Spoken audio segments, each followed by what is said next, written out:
যদি এসআইআরের লাইনে আর দাঁড়াতে না হয়, অনেক অসম্মান হয়েছে, সম্মানহানি হয়েছে। নোটবন্দি, লক্ষ্মীর ভাণ্ডারের সব টাকা কেড়ে নেওয়া হয়েছে, সব মায়েদের পকেট মানি কেড়ে নেওয়া হয়েছে। মায়েরা কিছু কিছু জমিয়ে রাখে দুঃসময়ের জন্য। সেদিন আমার মনে হয়েছিল মায়েদের জন্য লক্ষ্মীর ভাণ্ডার করা উচিত। তার কারণ মায়েদের সব টাকা লুট করে নিয়েছিল নোটবন্দির সময়। আধার কার্ড 1000 টাকা করে নিয়েছে আপনাদের সবার কাছে, 4টে করে ফটো তুলতে হয়েছে, 6 ঘন্টা 8 ঘন্টা করে লাইন দিতে হয়েছে, তারপরে আধার কার্ড হয়েছে। আর এখন বলছে আধার নো পাপা, গণতন্ত্র no papa, SIR yes papa. এরপরে করবে এনআরসি, তারপরে করবে সেন্সাস, তারপরে করবে ডিলিমিটেশন। মাছ খাওয়া বন্ধ করে দেবে, মাংস খাওয়া বন্ধ করে দেবে, ডিম খাওয়া বন্ধ করে দেবে। বাংলার ছেলেমেয়েরা যেখানে কাজ করতে যাচ্ছে, আমাদের এখানে 1.5 কোটি পরিযায়ী শ্রমিক কাজ করে, আমরা সম্মান দিয়ে রেখে দিই। তার কারণ আমরা মনে করি বাংলা কসমোপলিটান, সবাইকে নিয়ে চলতে জানে। আর আমাদের ছেলেমেয়েরা উড়িষ্যায় গেলে মারা হয়, পিটিয়ে হত্যা করা হয়, তামিলনাড়ুতে হত্যা করা হয়, মহারাষ্ট্রে হত্যা করা হয়, উত্তরপ্রদেশে হত্যা করা হয়, রাজস্থানে হত্যা করা হয়, মধ্যপ্রদেশে হত্যা করা হয়।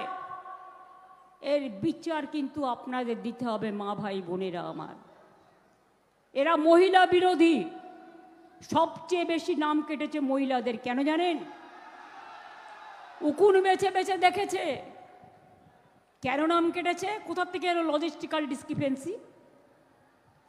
ধরুন আমার নাম বাংলায় মমতা ব্যানার্জি, ইংরেজিতে আমি এমএ লিখতে পারি, আমি এমও লিখতে পারি, এটা আমার চয়েস, যা আমার সার্টিফিকেটে আছে।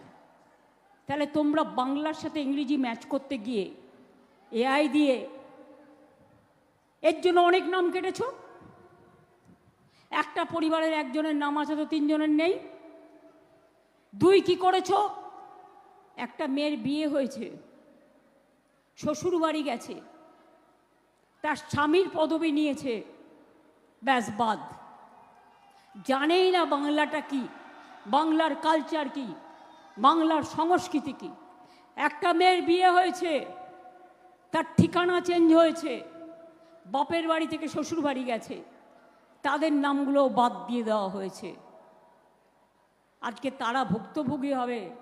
তারপরে অমিত শাহ ঘেঁটি ধরে সব ডিটেনশন ক্যাম্পে ঢোকাবে, আর এখান থেকে এনআরসি করবে, আর যা ইচ্ছে তাই করবে।